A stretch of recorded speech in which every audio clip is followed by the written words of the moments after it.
ilé ẹ̀yin ẹ̀gbọ́n mi àbúrò mi àǹtí mi tí ẹ̀ ń gbọ́ mi nílé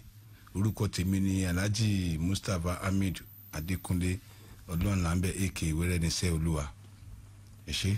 mo kí gbogbo iṣẹ́ fẹ́tẹ̀fẹ́ pátápátá Ọlọ́run ní jẹ́ kó bàjẹ́ Lágẹ̀lú FM pátápátá Ọlọ́run ní jẹ́ kó bàjẹ́ ṣe rí ọ̀rọ̀ ń pa ó ṣe park manager ti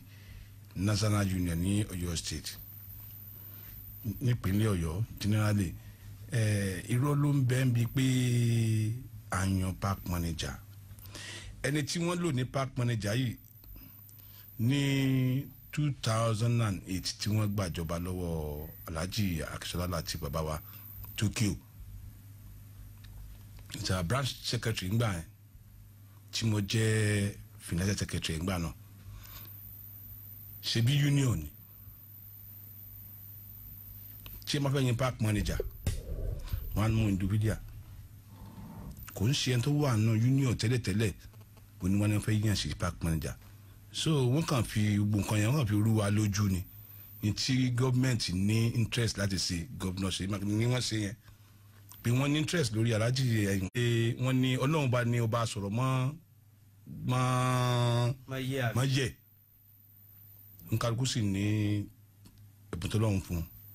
wọ́n ní ọ̀rọ̀ sunukun ojú sunukun la máa fi ń wò lọ́dún yẹn lọ́run bàbá wa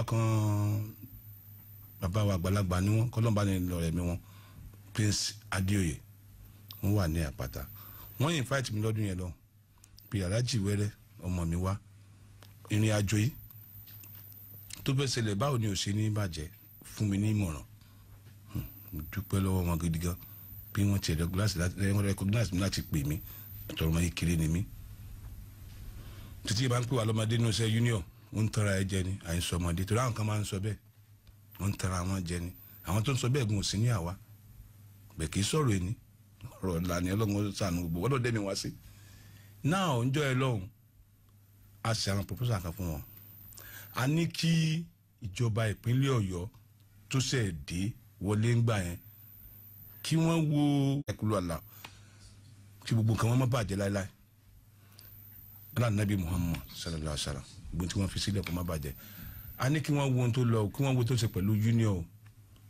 nígbà tí rògbòdìyàn ń ṣẹlẹ̀ lọ́tún lọ́sì wọ́n mú ẹnìkan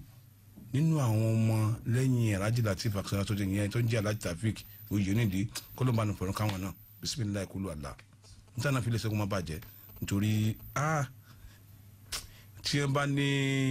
irú Alhaji Taofeek ó lè ṣèjọba bí Ọlọ́run ti bá ṣe yẹn ayé sọ pé rọ ni torí kọ́ tí wọ́n ń pè wọ́n ló PC ni apààyàn ni kíní kankan ni ta ló kú olódó kúmọ́pá ni mo kọ́lé sí mi ò lè gbélé mi náà. kí ló tẹ̀lé gbé bẹ́ẹ̀. Tí ká sọ̀rọ̀ a sọ níwọ̀nba Murtala Lamidi yìí náà ni.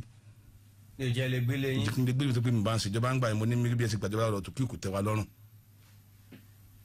òun náà ni ṣe bí Ìbàdàn ní gómìnà Ṣèyí Mákindé pera wọn sì wà nípínlẹ̀ Ọ̀yọ́ yìí wọ́n sì rí gbogbo nǹkan yẹn ń gbà yẹn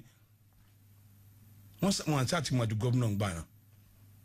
sẹ́nitọ̀ ni wọ́n dùn gbà yẹn ìyẹn gómìnà Ṣèyí Mákindé wọ́n sáré nígbà tí bàbá wa Aláò Akálà tí wọ́n ń ṣèjọba lọ́wọ́ táwọn Sàràkọ́ gbàjọba ibòhùn àti Ọ̀ṣùnláì náà ẹjọ́ digun gbàjọba. ṣé ká sọ yìí pé gbogbo ẹ̀yin tẹ́ ẹ jẹ́ union ẹ̀ fara mọ́ wọn ẹni tí ń ṣẹlẹ̀ náà lóye. kò ṣèyàn dáadáa tí ó lè wà nínú igun ìṣèjọba tíjọba yẹn lè tòrò yóò bàjọba jẹ. kí ló tẹ̀ ń dẹ́yẹ sí wọn. a ò dẹ́yẹ sí wọn ìwà ọmọ ló máa ń mú wọn sókè gbọ́ ṣe rí wọn ní orúkọ rere ó sọjú wúrọ̀ fàdákà lọ wọn à ní orúkọ gidi kankan láti yàrá ọ̀dálẹ́rí